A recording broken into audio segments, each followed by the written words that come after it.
Ciudad de México. Palacio de Bellas Artes. Septiembre de 1960. El edificio existía desde 1934 y en ese tiempo había absorbido suficiente historia cultural para que su mármol blanco pareciera más denso que el mármol de cualquier otro edificio de la ciudad. Sus cúpulas de cristal Tiffany, sus murales de Diego Rivera y Rufino Tamayo en los muros interiores, el peso específico de cada nombre que había actuado en su escenario principal, creaban un ambiente que hacía algo particular con las personas que entraban por primera vez con la intención de presentarse ante él. Las hacía conscientes de la distancia entre lo que eran y lo que ese lugar representaba. Algunos respondían a esa conciencia con grandeza.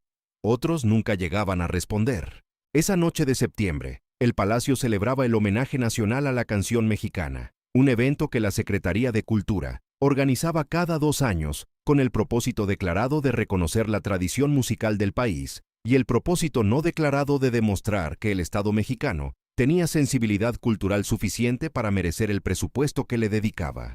La sala principal estaba llena con 1,400 personas, una mezcla de funcionarios del gobierno, críticos musicales de las publicaciones más importantes del país, representantes de las principales casas disqueras, artistas en diferentes etapas de sus carreras, y la clase de público que asiste a eventos en el Palacio de Bellas Artes, porque asistir al Palacio de Bellas Artes es lo que hacen personas de cierta posición en la Ciudad de México en 1960. Javier Solís tenía 29 años y estaba en el tercer año de algo que los críticos todavía debatían cómo clasificar. Había nacido Gabriel Siria Levario en el Distrito Federal, hijo de una familia que tenía poco y que le había dado, sin proponérselo y precisamente por eso, algo que el dinero no podía administrar: el conocimiento íntimo y no romantizado de lo que significa vivir con escasez en una ciudad grande. Había trabajado desde niño. Había llegado a la música no como destino elegido, sino como la única salida que sus condiciones específicas permitían hacia algo diferente de lo que la geografía de su origen sugería como inevitable. Había aprendido a cantar observando, escuchando, absorbiendo sin instrucción formal lo que el bolero y la canción ranchera hacían cuando estaban en las manos correctas, que era transformar la experiencia ordinaria en algo que la trasciende sin negarla. En 1957 había firmado con Columbia Records, México. En 1958 había lanzado su primer álbum. En 1959, las canciones que lo contenían ya sonaban en lugares que no esperaban estar escuchando a alguien como él: restaurantes en Polanco, radios en oficinas del centro histórico, casas en colonias donde la música ranchera llegaba generalmente a través de altavoces muy diferentes a los que ahora la transmitían. Eso era exactamente el problema, en la opinión de ciertos sectores de la crítica musical mexicana de 1960. La crítica musical en México en ese momento tenía divisiones que no siempre se declaraban abiertamente, pero que operaban con la claridad de fronteras reales. Había quienes entendían que la canción popular mexicana era en sí misma una forma legítima de arte, con su propia historia, su propia técnica, sus propios estándares de excelencia. Y había quienes sostenían, con la convicción que da pertenecer a una institución cultural que se percibe a sí misma como guardiana del gusto, que la música popular era entretenimiento tolerable, pero que su presencia masiva en espacios como el Palacio de Bellas Artes representaba una confusión de categorías que debía ser administrada con cuidado. Alfredo Menéndez Castillo pertenecía firmemente al segundo grupo. 54 años. Crítico musical de El Excelsior durante 16 años. Columnista regular de 2 revistas culturales. Autor de 3 libros sobre la historia de la ópera en México, que eran citados con respeto en los círculos académicos y leídos casi exclusivamente dentro de esos mismos círculos. Era un hombre de formación genuina y gusto real, lo que lo hacía más peligroso que alguien sin ninguna de las dos cosas, porque su prejuicio venía envuelto en suficiente conocimiento para parecerse, a distancia, a criterio. Había llegado al homenaje nacional convocado en su calidad de jurado del reconocimiento especial que se entregaría esa noche. Había leído el programa. Había visto el nombre de Javier Solís en la lista de presentaciones y había sentido la incomodidad específica de alguien que cree que algo está fuera de lugar, pero que no puede articular exactamente qué, lo cual generalmente significa que el problema está en el marco de referencia, no en la cosa enmarcada. 2 horas antes de que comenzara el evento, en la recepción previa en el Salón de Honor del Palacio, Menéndez Castillo había tenido una conversación breve con el director artístico del evento sobre la selección de presentadores. Había expresado, con la moderación estudiada de quien sabe que está en territorio semipúblico, sus reservas sobre incluir a Solís en un evento de este nivel antes de que su trayectoria justificara la inclusión. El director artístico había escuchado con la expresión de alguien que tiene demasiados problemas logísticos esa noche para agregar uno más a la lista, y había cambiado el tema. Menéndez Castillo había interpretado eso como acuerdo. La ceremonia comenzó a las 9 de la noche con el protocolo habitual. El secretario de Cultura habló durante 12 minutos sobre el patrimonio musical de México, con la generalidad tranquilizadora de los discursos que nadie espera recordar, pero que todos aplauden porque representan el inicio oficial de algo que sí se va a recordar.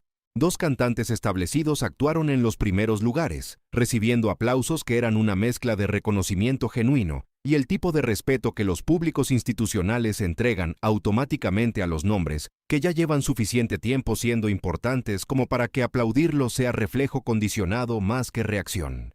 Menéndez Castillo estaba sentado en la cuarta fila, en el asiento que correspondía a su calidad de jurado. Tenía a su derecha a la directora de una escuela de música que compartía sus opiniones en términos generales, aunque no en todos los detalles. Tenía a su izquierda a un funcionario de la secretaría que claramente hubiera preferido estar en cualquier otro lugar y cuya presencia allí era estrictamente obligatoria. Cuando el presentador de la noche anunció el nombre de Javier Solís como siguiente en el programa, Menéndez Castillo hizo un comentario al oído de su colega de la derecha. Era un comentario destinado a ser escuchado por ella, y tal vez por las personas inmediatamente adyacentes, no por la sala, no por el artista en cuestión. Calculado para el radio de una conversación privada en voz suficientemente baja. Pero la acústica del Palacio de Bellas Artes no fue construida para guardar secretos. Fue construida para que cada sonido llegara a cada rincón de la sala. Y Menéndez Castillo había subestimado en exactamente esa medida la diferencia entre la acústica de una oficina y la acústica de uno de los recintos mejor diseñados para la transmisión del sonido en América Latina. Lo que dijo fue: ojalá esta noche nos sorprenda y cante como un verdadero cantante, y no como lo que es, un producto de moda que no va a durar lo que dura el aplauso. Llegó nítido a la segunda fila. Llegó menos nítido pero suficientemente claro a la quinta. Llegó también, porque el Palacio de Bellas Artes está construido para exactamente eso, a los bastidores laterales del escenario, donde Javier Solís estaba esperando su turno con la quietud que los cantantes experimentados desarrollan en los momentos previos a entrar al escenario, cuando el cuerpo necesita conservar la energía que va a necesitar en los siguientes minutos. Solís lo oyó. No lo oyó con la distorsión de quien escucha algo que podría haber sido otra cosa. Lo oyó con la claridad de quien está entrenado para escuchar voces a través de espacios grandes, porque eso es lo que los cantantes hacen profesionalmente. Lo oyó completo, sin ambigüedad, en el silencio relativo que precedía a su entrada. El presentador de la noche terminó la introducción. Anunció el nombre por segunda vez. Los aplausos de la sala fueron correctos, del tamaño que corresponde a alguien que está siendo reconocido institucionalmente por primera vez en este escenario específico. Javier Solís caminó hacia el centro del escenario. Lo que ocurrió en los siguientes 40 minutos fue descrito por cada uno de los 1.400 presentes, de manera suficientemente diferente, en suficientes detalles específicos, como para demostrar que cada persona lo procesó desde su propia historia y sus propios marcos de referencia. Pero todas las versiones, sin excepción, coinciden en el punto central. Solís cantó como si el Palacio de Bellas Artes hubiera sido construido para esa noche específica, y él hubiera pasado toda su vida preparándose para ocupar exactamente ese espacio y exactamente ese momento. No eligió sus canciones más comerciales, las que tenían mayor circulación radial, las que construían el puente más corto entre lo que el público esperaba y lo que la industria quería. Eligió las canciones que demostraban lo que el bolero ranchero podía hacer cuando estaba completamente comprendido por quien lo interpreta. Canciones que requerían que el intérprete fuera capaz de sostener una nota el tiempo exacto necesario para que la emoción se construya sin que se construya demasiado lentamente y se pierda la tensión, ni demasiado rápidamente y se pierda la profundidad. Canciones que requerían que la voz fuera capaz de pasar de un registro a otro sin que el paso fuera audible, porque los pasos audibles en una voz entrenada son cicatrices técnicas que el oyente siente aunque no pueda nombrar. La voz de Solís no tenía esas cicatrices. Había algo en la manera en que habitaba cada frase que separaba lo que hacía de lo que hacen los cantantes, que son técnicamente correctos pero emocionalmente ausentes. no estaba interpretando sentimiento. Estaba transmitiendo la comprensión de algo que había vivido suficientemente cerca como para conocer sus dimensiones reales. Y esa comprensión llegaba a través de la voz con la directness que distingue la experiencia verdadera de la experiencia teatral. En la cuarta fila, Alfredo Menéndez Castillo escuchaba. Su expresión pasó por varias etapas durante los 40 minutos. La etapa inicial fue la de alguien que está esperando confirmar lo que ya decidió, prestando suficiente atención para poder justificar la opinión que ya tiene. La segunda etapa ocurrió alrededor del minuto 12, cuando algo en la voz de Solís produjo en él una reacción que no era compatible con la opinión que había traído a la sala, razón por la cual tardó varios minutos en reconocerla como la reacción que era. La tercera etapa, que duró el resto de la presentación, fue la de un hombre que está recibiendo información que contradice su sistema de referencia y que tiene que decidir en tiempo real qué hacer con esa contradicción.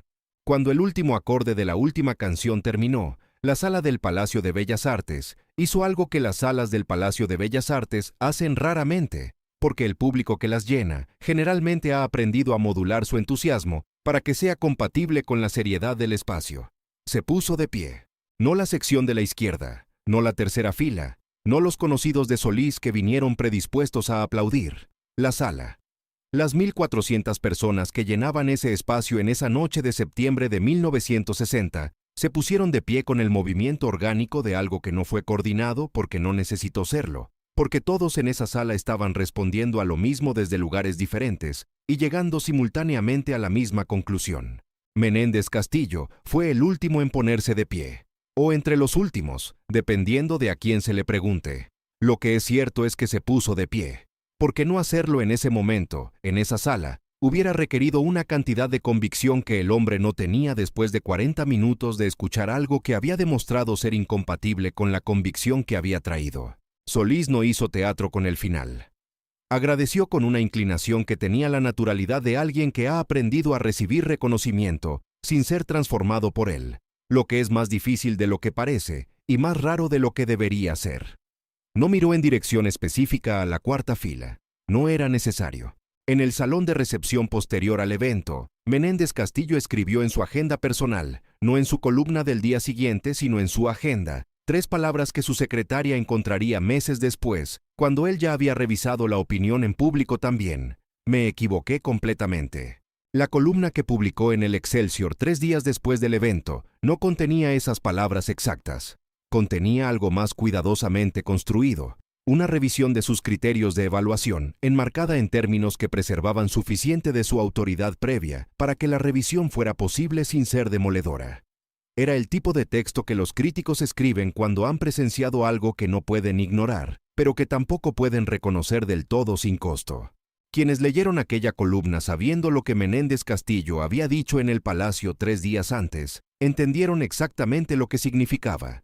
Quienes no lo sabían leyeron una reseña positiva de una presentación notable. Javier Solís continuó. Grabó 23 álbumes en los 6 años que le quedaban de vida. Vendió millones de copias en México, en América Central, en los Estados Unidos entre la comunidad hispana que encontraba en su voz, algo que la distancia del país de origen hace más necesario, no menos. Murió en 1966, a los 35 años, de complicaciones tras una operación de vesícula. Era demasiado joven para la cantidad de obra que había producido, y demasiado joven para la cantidad de obra que todavía tenía por producir, que es la manera en que la pérdida se mide cuando se trata de alguien que operaba a ese nivel. Las canciones que cantó en el Palacio de Bellas Artes esa noche de septiembre de 1960 siguieron existiendo después de él, como siguen existiendo las canciones cuando son suficientemente verdaderas para sobrevivir al instrumento que las produjo. Siguen siendo cantadas.